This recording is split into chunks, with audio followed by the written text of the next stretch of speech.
Hi guys, আর আজকে জানাই সবাইকে স্বাগত।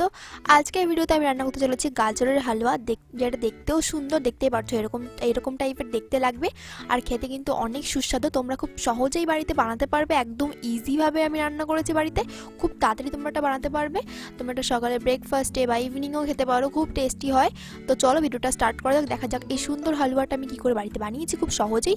আর ভিডিও স্টার্ট করার আগে প্লিজ আমার চ্যানেল সাবস্ক্রাইব করে সাথে থাকা বেল আইকন অবশ্যই প্রেস করে দিও, যাতে আমি যখন নতুন কোনো ভিডিও আপলোড করবো সর্বপ্রথমে তোমার কাছে নোটিফিকেশন যাবে। সো চলো এবার ভিডিওটা স্টার্ট করা যাক। তো গাজরের হালুয়া বানাবো, তার জন্য ডেফিনেটলি গাজর তো আমাদের লাগবেই। তো গাজর একটু বেশি পরিমাণেই লাগবে, কারণ শুধু গাজরই থাকবে এখানে, অন্য কিছু আর থাকবে না। তো এই জন্য আমি দেখতে পাচ্ছি অনেকগুলো গাজর ভালো করে ছুলে আমি ধুয়ে নিয়েছি। সো এবার এটা মানে কুচি কুচি করবো, তো তার জন্য এখানে আমি একটা গ্রাইন্ডার নিয়ে নিয়েছি।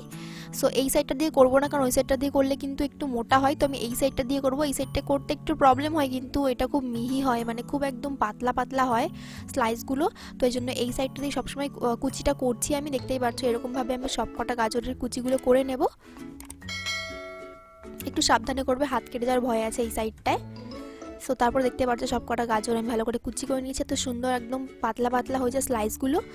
সো হ্যাঁ, আমাদের গাজর স্লাইস করা তো একদম রেডি হয়ে গেছে।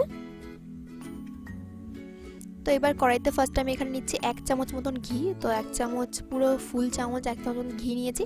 তো এটা পুরো মেল্ট হতে দেবো, মানে গলতে দেবো কিছুক্ষণ কড়াইতে। তো তোমরা এখানে রিফাইন্ড অয়েল ইউজ করতে পারো, কিন্তু ঘি ইউজ করলে কিন্তু স্বাদ বেশি ভালো হয়। তোমরা যদি ঘি খেতে পছন্দ না করো তাহলে তোমরা রিফাইন্ড অয়েল ইউজ করতে পারো। আর এখানে যে গাজর কুচিগুলো আমি করে রেখেছিলাম সেগুলো কিন্তু দিয়ে দিচ্ছি এর মধ্যে সব, দিয়ে ভালো করে মানে ঘিয়ের সাথে ভালো করে মিক্স করে দেবো গাজরটাকে।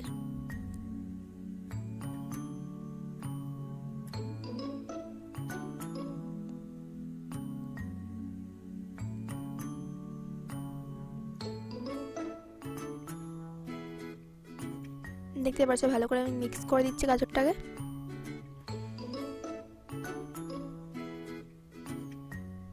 অল্প কিছুক্ষণ জ্বালাবো মিক্স করার জন্য।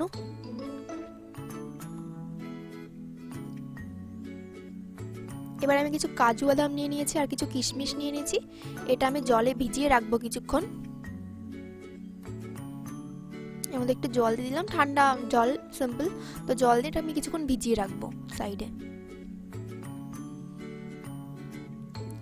আর এখানে আমি দুধ নিয়ে নিয়েছি, দুধটা কিন্তু জ্বালিয়ে আমি পুরো গাঢ় করে নিয়েছি, 500 মতন করে নিয়েছি গাঢ়, হয়তো এখানে 1 কিলো দুধ ছিল।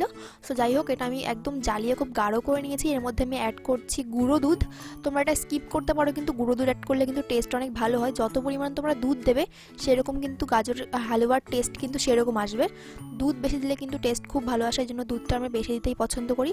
আর দুধটা প্রথমে এরকম জ্বালিয়ে নেবে তোমরা। আর দুধটা গরম আছে বলে এর মধ্যে আমি গুঁড়ো দুধ দিয়ে দিলাম। গুঁড়ো দুধ দেওয়ার পরে কিন্তু গুঁড়ো দুধটা পুরোপুরি ভালো মেল্ট হয়ে গেছে, দেখতেই পারছো একদম। সো মেল্ট হওয়ার পরে ভালো করে আমি মিক্স করছি, যাতে কোনো দানা দানা ভাবটা না থাকে, পুরো যেন মেল্ট হয়ে যায় দুধটা। দেখতেই পারছো পুরো অনেকটা দুধ আমি ভালো করে জ্বালিয়ে কমিয়ে নিয়েছি। তো এবার সেই গাজরটা আমি ওখানে মানে নাড়াচাড়া করছিলাম কিছুক্ষণের জন্য, যাতে গাজরটা ভালো করে ভাজা হয়। সো এবার সেই দুধটা এর মধ্যে দিয়ে দেবো আমি।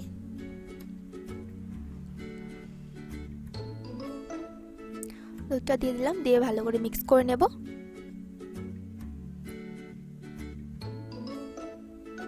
দেখতে পাচ্ছ দুধটা কিন্তু অনেক বেশি গাঢ় ছিল, তো এই জন্য আমার গাজরের রঙটা কিন্তু সাদা সাদা হয়ে আসছে। দুধটা খুব বেশি গাঢ় ছিল, এই জন্য। দুধ বেশি দিলে কিন্তু স্বাদ বেশি হয়, আমি কিন্তু 100 বার বলছি কথাটা, তোমরা একটু খেয়াল রেখো, দুধটা একটু বেশি দেবে, তো গাজরের হালুয়ার টেস্টটা কিন্তু একটু ভালো হবে। তো এবার সেই ভিজিয়ে রাখা কাজু আর কিশমিশটা দিয়ে দিলাম। জলটা কিন্তু আমি দিইনি, জলটা কিন্তু আমি ফেলে দিয়েছি, ফেলে শুধু কাজু আর কিশমিশটা দিয়ে দিয়েছি। এবার ভালোক্ষণ কিছু টাইম ভালো করে জ্বালাবো, যাতে এই দুধটা আস্তে আস্তে শুকিয়ে যায়, গাজর হালুয়াটা পুরো মাখো মাখো হয়ে যায়। আর একদমভাবে না নাড়িয়ে কিন্তু জাল দেওয়া যাবে না, কারণ নাড়াতে হয় মাঝে মাঝে, না হয় কিন্তু নিচের দিকে লেগে যাবে কড়াইয়ের। তো এটা খেয়াল রেখে তোমরা মাঝে মাঝে কিন্তু নাড়াবে।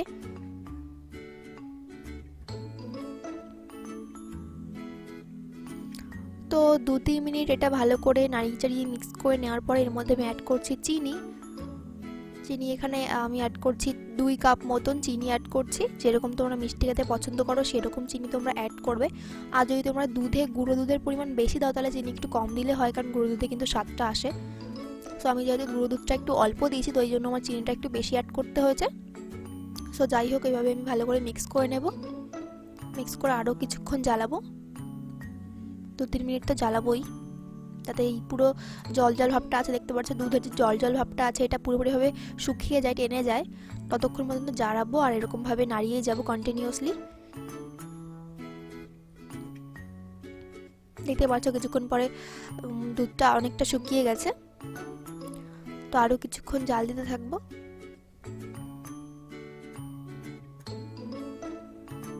দেখতে পাচ্ছ অনেকটা কিন্তু শুকিয়ে গেছে, হালুয়ার যে দুধের জল জল ভাবটা ছিল সেটা কিন্তু অনেকটা শুকিয়ে গেছে। এবার আর 1-1.5 মিনিট পরে কিন্তু দেখতে পাচ্ছ পুরোপুরিভাবে শুকিয়ে গেছে, আর কোনো চিহ্নই নেই জলে, এবার পুরো মাখো মাখো হয়ে গেছে। তো আমাদের কিন্তু গাজরের হালুয়াটা এরকমভাবেই নামাতে হবে, জল জল কিন্তু একদম না। সো দেখতে পাচ্ছ পুরো একদম মাখো মাখো হয়ে গেছে। এবার আমার যে গাজর হালুয়াটা রেডি। তো এবার জাস্ট সিম্পলি আমি একটা বাড়িতে নামিয়ে নিচ্ছি। দেখতে পাচ্ছ কি সুন্দর হালুয়াটা তৈরি হয়েছে, কালারটা কিন্তু খুব সুন্দর এসছে, আর এটা খেতেও কিন্তু অনেক টেস্টি। সো চলো ফরওয়ার্ড নামিয়ে এটা সার্ভ করে দেখাই যে কেমন দেখতে লাগছে।